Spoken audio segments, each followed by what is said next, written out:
Di tengah hujan lebat dan angin kencang, jarak pandang hampir nol. Sebuah pesawat penumpang berjuang untuk mendarat. Dalam hitungan detik, pendaratan rutin berubah menjadi situasi darurat. Ratusan nyawa berada dalam bahaya. Ini adalah kisah nyata, direkonstruksi dari rekaman komunikasi udara, laporan resmi, dan kesaksian para penyintas.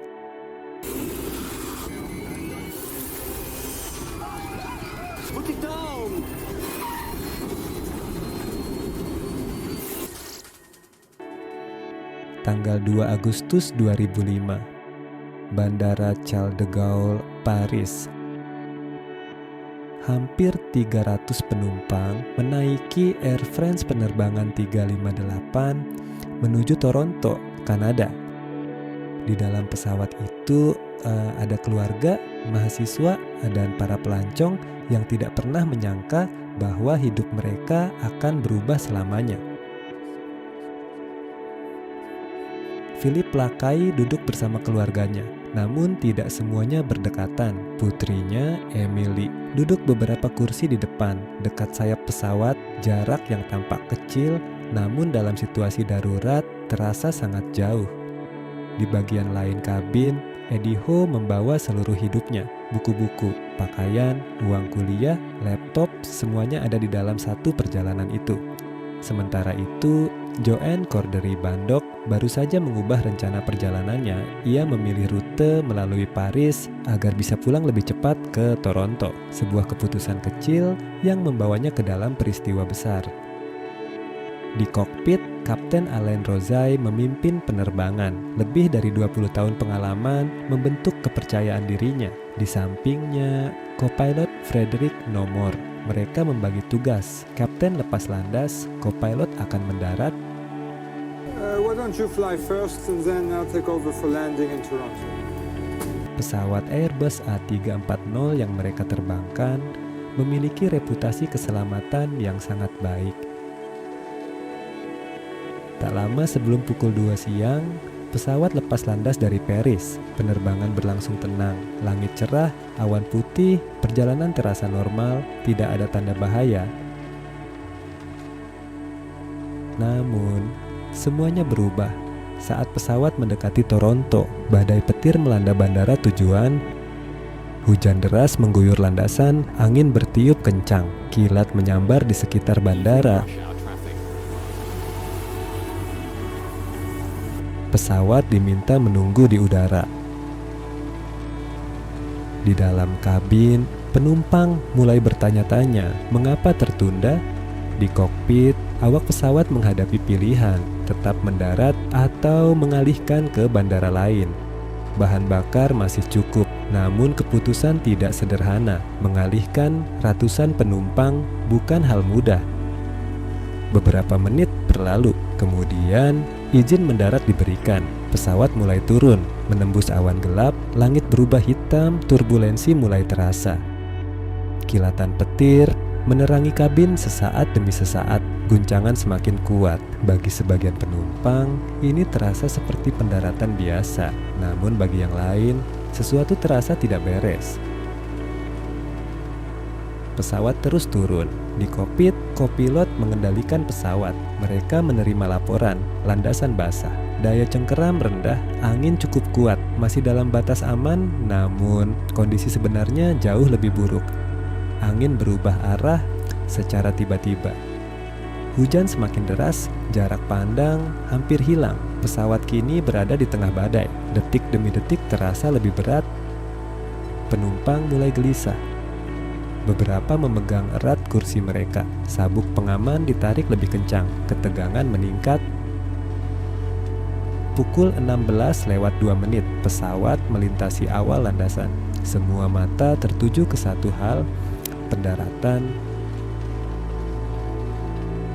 Pesawat menyentuh tanah keras, guncangan terasa di seluruh kabin. Beberapa penumpang dikit bertepuk tangan. Mereka mengira semuanya sudah berakhir, namun mereka salah.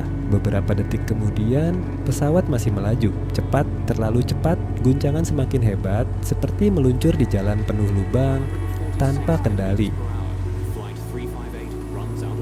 Di dalam kabin, senyuman berubah menjadi ketakutan. Pesawat tidak berhenti, dan kemudian pesawat keluar dari landasan. Keheningan sesaat langsung berubah menjadi kepanikan.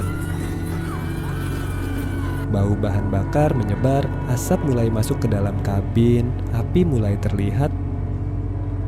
Waktu hampir habis, penumpang hanya memiliki sekitar 90 detik untuk keluar atau terjebak di dalam. And at that time, she turned her head towards us, with... Beberapa pintu darurat tidak bisa digunakan. Api menghalangi jalan, orang-orang mulai berdesakan. Sebagian mencoba mengambil barang, namun sebagian lainnya sadar tidak ada waktu. Awak kabin berteriak, memerintahkan evakuasi. Pintu akhirnya terbuka. Namun di luar, api menyala, asap tebal membubung. Beberapa penumpang melompat tanpa seluncuran, yang lain tergelincir dan jatuh ke tanah. Namun mereka terus berlari, menjauh dari pesawat. Joanne called a rebundok races to the other side of the plane. Di kokpit, kapten mengalami cedera serius, namun evakuasi terus berlangsung. Detik demi detik berlalu, tim darurat tiba dengan cepat. Namun hujan deras dan ancaman ledakan membuat segalanya berbahaya.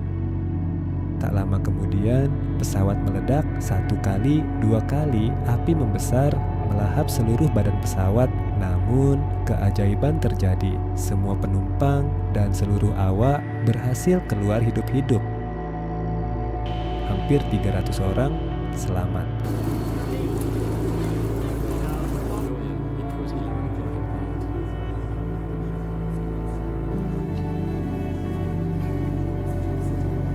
Keesokan harinya, yang tersisa hanyalah puing hitam dan sisa-sisa kebakaran. Penyelidikan segera dimulai. Tidak ditemukan kerusakan mesin, sistem bekerja dengan baik. Namun, serangkaian faktor kecil bertemu di saat yang sama. Cuaca ekstrem, angin silang yang lebih kuat dari perkiraan, landasan basah, dan titik pendaratan yang terlalu jauh, pesawat kehilangan jarak yang dibutuhkan untuk berhenti. Selain itu, perlambatan tidak maksimal di detik-detik awal. Dalam kondisi seperti ini, margin kesalahan hampir tidak ada. Keputusan untuk tetap mendarat menjadi titik penentu. Kecelakaan ini bukan kasus tunggal. Di seluruh dunia, insiden serupa terus terjadi. Pesawat keluar dari landasan dengan pola yang sama. Cuaca buruk, landasan licin, kecepatan tinggi. Namun di balik tragedi ini, ada satu hal yang luar biasa. Evakuasi. Dalam waktu kurang dari 90 detik, semua orang berhasil keluar. Sebuah pencapaian yang jarang terjadi. Bagi para penyintas, cerita ini tidak berakhir di sana. Trauma datang kemudian, mimpi buruk, ketakutan, kenangan yang terus kembali.